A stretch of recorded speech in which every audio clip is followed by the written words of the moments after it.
Yes, yeah, it's very theatrical. That was the first day we recorded. That was the first day I recorded for Hazbin. So it was very thrilling to hear that song because I just think as soon as I heard the song, I thought, oh, I know who this character is now.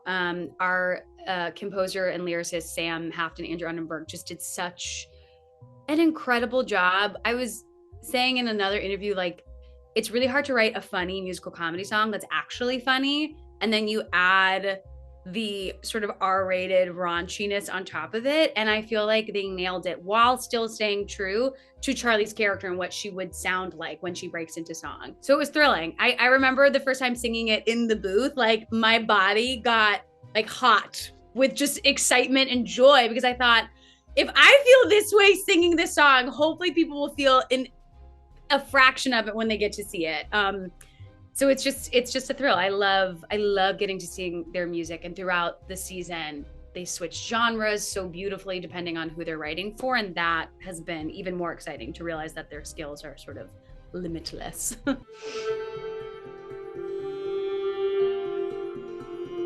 I love this character. She's certainly in my wheelhouse. I have a history of playing kind of badass bitches, and she is one of those. But she also has got a heart of gold, which I really love. One of the core relationships in Hazbin Hotel is the relationship between Charlie and Vaggie and their love story and this deep, deep love that Vaggie has for Charlie. She'll do anything for her. She'll move mountains to make her dreams come true. And to me, I just love that there's this very gay love story in the middle of all this absolutely unhinged comedy, bananas, songs, joke on joke on joke. And then there's this really core central relationship that is so grounded and real. And that, to me, those are the things that I love in projects that I'm always desperately searching for stacked jokes and a feeling of reality within the project, even though the project is sort of otherworldly.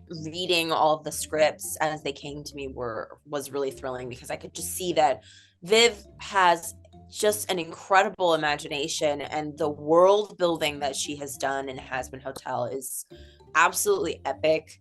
She knows where this story is going, and at the same time, she's really open to collaboration from her fellow artists, her team, the animation team, our singer, our songwriters. She's a really collaborative artist, so it's been really a joy to work with her on this. I mean, I've gotten to see, I will say my favorite episode, and we were sort of talking about this, is episode 4.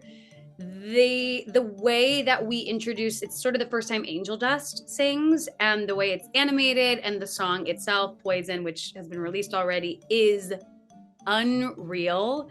And I feel like it's that turning point in the whole season where you see where Viv's going, and you see that we are going to take it to the nth degree in terms of the comedy, but also the drama and the heartbreak and where these characters mess up or fail or are up against the clock and the magnitude of like what is about to happen to them. So that's my favorite episode to watch as a fan of the show. But my favorite episode to do, again, I think the finale episode was pretty much every character that we know gets to sing in that moment and gets to be in a scene together. And that was so thrilling because that was where you get to see how specific Viv is with her design of the characters, but then also just the way that they are, the way that they interweave. And that was my favorite episode to shoot, but also to see in its final iteration, because watching the entire Hazbin Hotel cast in one big moment, I cannot spoil why we are all together, but that is like stimulation on stimulation. I just think fans are going to go crazy for it, and they're going to want to pause and be like, look what's happening in that frame, or look what's happening in that frame, because it's full to the brim with nuance and detail and comedy. It's awesome. We're in a very lucky time in that we are getting so much LGBTQ plus rep in art. We're really lucky in that way. There could always be more, I'm never going to turn on my TV and say, that's enough. Half of that.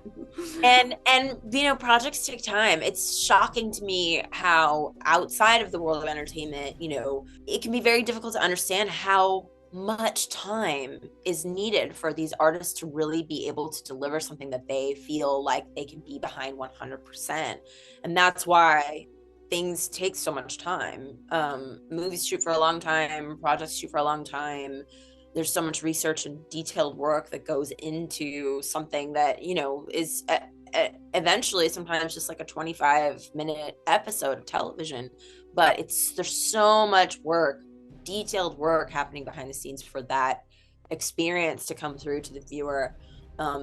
So I honestly, like, it is the right time, but it's also whenever this was going to be the right time. It's just a story and an idea that they've had to get out of her mind and into the hands of other people.